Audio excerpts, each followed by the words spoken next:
He said, I'll tell you exactly what that is. He said, that car's using the camera technology and it's reading the road signs. And sometimes they read the 5 as an 8. Oh, that's hilarious. What, 1 minute into this video and I'm part of the global conspiracy? The sand in the egg timer is getting pretty low on the age of motoring.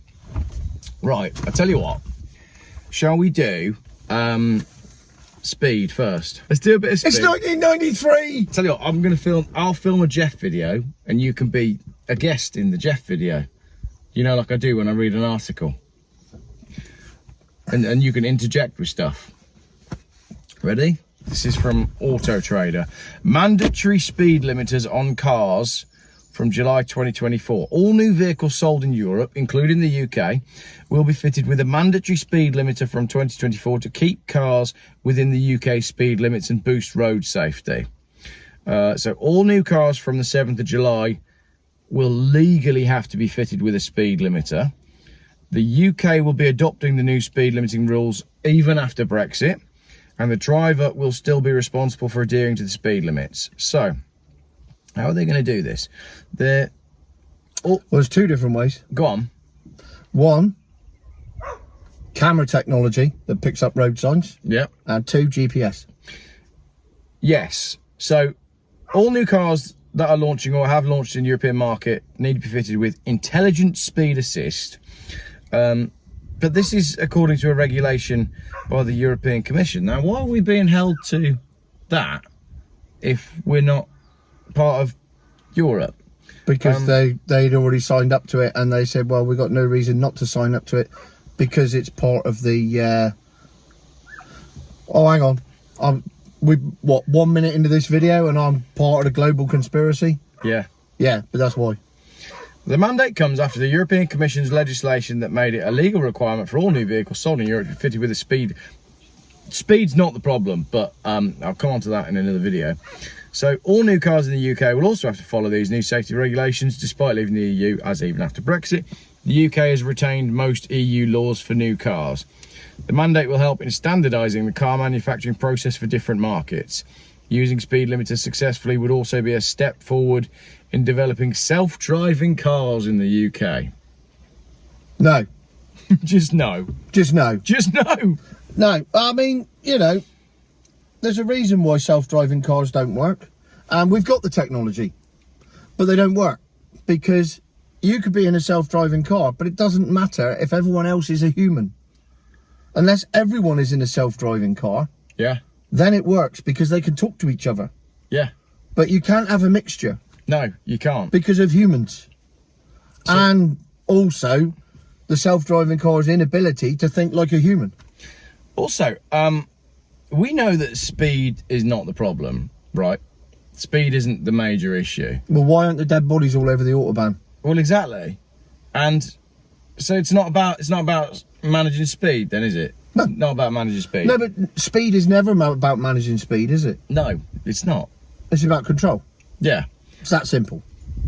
Exactly. So, how do speed limiters work? The speed limiter technology called ISA, Intelligent Speed Assist, as we said, uses what you said, GPS data and traffic sign recognition cameras to determine the maximum speed limit allowed in an area. It then limits the engine's power and the vehicle's speed to that limit. The speed limiter will send haptic, audio and visual warnings until you start driving within the speed limits. You can override the system by pressing hard on the accelerator, but the system will reactivate every time the car is started. Many manufacturers have already started including factory-fitted intelligent speed assist in some of their cars: Citroën, Ford, Honda, Jaguar, Peugeot, Renault, Volvo. Renault Group went a step further by limiting the top speed of all new Renault and Citroën cars to 112 miles an hour. Volvo have already done that. All new cars, vans, trucks and buses will need to be fitted with an ISA. Motorcycles do not need one. Right, concerns before we go on to your bit, which I know you've got. Various associations have pointed out that the warning signals for speeding can be annoying for the driver. So you'll be driving along and then your steering wheel's going to vibrate. And firstly, you're going to think something's wrong. And then your brake pedal's going to do something. No, it starts with a bong. Starts with a bong on the dash. Yeah. And then a flashing symbol. Yeah. And then if you still don't do it, then you'll get the same thing that you get with lane assist, where your steering wheel vibrates. Yeah. And then after that, I don't know. So, yeah, you're correct. To tackle this, manufacturers have got 4 options to choose from to alert the driver. 1, the driver's foot will be gently pushed back. That's going to be pretty off-putting, isn't it? If you're driving along and then suddenly your pedal starts. Well, if your car takes control of your accelerator pedal, yeah, then what's to stop it pushing it in instead of out? Oh, no, no, because all modern cars are always perfect all the time. The technology always works exactly as it's intended. That's all right, then. That's not an issue. We've never had an issue with the car accelerating when it shouldn't do. Toyota Prius, Jaguar I-Pace. Well, I can give you a real-world example. Go on. BMW iX3. Yeah. The milk float version of the X3. Yeah. Driving down the M6, and I put on the speed limiter. Yeah. To stop me going over 70 mile an hour. Because it was just easier, because it was really heavy traffic, and I thought, I'll just do that, and then I haven't got to think about it. So I turned it on, except down the M6 there's roadworks every 10 yards. So I'm driving along at 50 now. Yeah. And cruise control on, because there's about 10 miles of roadworks, cruise control on at 50. And then all of a sudden, the car just starts accelerating. Yeah. Up to 80. Turn everything off, put my foot on the brake, come back down. And this did this 4 times, and I thought, that's very weird. I wonder what that's all about. Well, doing it once would be one thing, but then doing it over and over again. Yeah. So I spoke to a guy that runs speed awareness courses. Yeah. You know, the things that I attend every 3 years. You know, it's like a conference for me. Back again, Tone. Yeah. yeah, very much so. Another one coming up. Yeah. And so I said to him, what's that all about? And he said, I'll tell you exactly what that is. He said, that car's using the camera technology, and it's reading the road signs. And sometimes they read the 5 as an 8. Oh, that's hilarious. And that's why it's doing it. And he said, you're about the 4th person to ask me the same question. So, you've now got the camera technology that reads the side of the road, and a 3 looks a fair bit like an 8. Tell you what. A 5 doesn't look as much like an 8 as a 3 does. So you're driving along in your self-driving car, and it reads the signs, and it's, oh, this is a 30, this is a 30. Oh, that one's a bit dirty. Yeah. It's a dirty 30. Yeah. Now looks like an 80. Next thing, you're having a drag race past a primary school. That's a brand new game for teenagers, though, isn't it? Because what you could do on a Friday night, be like, right, we're all a bit bored. I'll tell you what we'll do.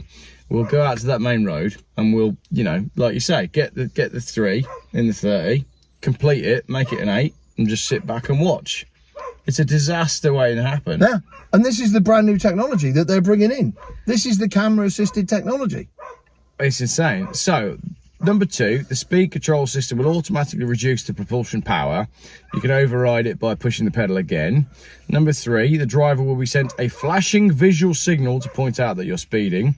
If you continue to drive over the limit, an audio cue will be activated. If you ignore this as well, visual and audio cues will be used, after which both cues will time out. Similar to the 3rd option, the driver will be sent a visual cue. If you ignore it, the pedal will vibrate. If you keep ignoring the combined signals, they will eventually time out. Right, so it's basically like a PlayStation DualShock controller thing that they got going on. Yeah. There's concerns as to whether the current speed restricted technology is sophisticated and advanced enough to work effectively. Forward-facing cameras with traffic sign recognition technology are sometimes caught out, as you said, especially on motorways, as you said, or they miss speed changes, as you said. Roadside vegetation can obscure road signs, and lack of infrastructure such as speed limits not being signposted may fail the ISA from recognising the speed signals. Yeah. So, and I've practically demonstrated that perfectly. Yeah. So they've introduced something that isn't ready, doesn't work, and will end up causing more harm than good.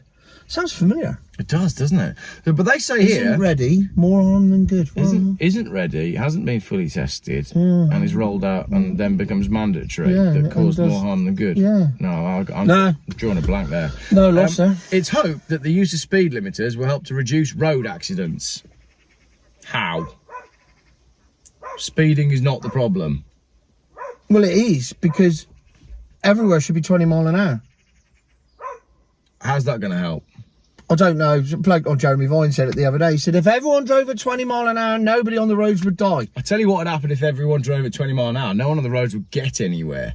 Well, You'd starve for a start because there wouldn't be any food. No, there wouldn't. I mean, I hate that I have to put this little like proviso that I don't mind 20-mile-an-hour speed limits outside schools. I'm down with that. That's fine. But I'm not down with it, basically because I'm too old and fat to be down with anything. It ain't good, is it? I don't think this is good at all. A report by gov.uk revealed there are 1,711 fatalities, 29,000 serious injuries reported due to road collisions in 2022. But they never actually look at whether speed was a factor. I don't think speed's the issue here. So they used that stat Yeah. to justify the speed limiters, but they didn't know if speed was a factor in any of those fatalities. No, they're not giving you that information. Okay. What they want, I think what they want is they want your car to be constantly connected, constantly tracked all of the time, and they want the ability to switch your car off remotely, but I'm a conspiracy theorist. Well, no, they've got the ability to switch your car off remotely. Oh, yeah, I suppose I'm perhaps not such a conspiracy theorist. And that they've got the ability to control your car. Yeah, and I'm told that's on pretty much anything after about 2014. And every car now is Wi-Fi connected. Right. Which can be turned off manually. Yeah. But you need to go into the settings of the car to do it. But every new car is Wi-Fi, GPS, and totally controllable. Yeah, look, pretty much all of them. Maybe the Dacia Sandero might not have that technology, but certainly everything else has. I think we should do another video another day where we try go and buy a car that doesn't actually have any of this stuff, because I bet there's only about Well, four. we just did that with our $2,000 things. No, I mean, go and buy a Rover 75. That won't have any of that stuff on it. No, I mean, that's... Ooh, the Citroen Berlingo. That won't have any of that stuff on it. Once again, we're forced to conclude that your dream car is actually a Citroen Berlingo. Yeah. But I reckon in terms of brand new cars, there's probably only about 4 on the market that you can buy that aren't full. Well, as of July the 7th, none. That's a scary thought, isn't it? Because as of July the 7th, they all have to be fitted with that. And you're not just going to fit it with that speed limit, you'll fit it with all the kit. Ladies and gentlemen, that was the car industry. It's been fun, but sadly that is the end of the automotive industry, because why would you want... Which is the whole point. That is the whole point, to stop people driving cars. You're a conspiracy theorist. There isn't a worldwide plan to stop us driving a I'm a car. phobist. My new word. I'm not a theorist, I'm a phobist. I had a thought this morning, right? You know, in the newspaper, when it's like, oh, such and such new thing has come out and has been targeted at motorists. Yeah? Oh, they're an ist. Motorists are actually humans. Because if you don't drive, it's probably because your parents are driving you around. But mostly in the UK, we use our cars to get around. So when they're saying such and such new legislation has come out and it targets motorists, if they change the word motorists to humans, I think more people would pay attention to what's going on. No, you see, what you've done there is fallen into that fatal trap of thinking that the world exists outside the M25. Yeah, I suppose there is Because inside the M25, there are motorists and also humans. Right. They are a separate entity because they have buses. I waste time around here. You live in Worcestershire and I live in Cornwall, so I mean, buses for us are something that it's a novelty you use on holiday. Well, yeah, but you are correct. Outside of main cities, public transport does not work. Today, we were meant to be going to either Peterborough, Kettering or Ipswich to go and collect the car. Now, it's a 3-hour drive. There's only one of those places. He's just shit at geography. I had no idea which one it was. Either way, it was a good old drive. It was a 3-hour drive. Yeah. To do that on public transport, it would have taken me approximately 12 days and cost me £1,000. I think that's reasonable. Yeah. Yeah. It is in this day Getting and to age. Cambridge on public transport. Yeah. Though they do have you ever seen the guided bus route? No. Right, see, that's a day out. Right. Don't look at it. Don't look it up. I want to take you there. All right, next time we do that, we'll go... It's phenomenal. See, I wish we'd gone now. I could have took you on that. Honestly, my mind was blown the first time I went on that. But we'd have gone to Cambridge and the car was in Kettering. No, it wasn't. It was near Ipswich. I don't know where any of these places are. You're just saying words. Did we finish that video?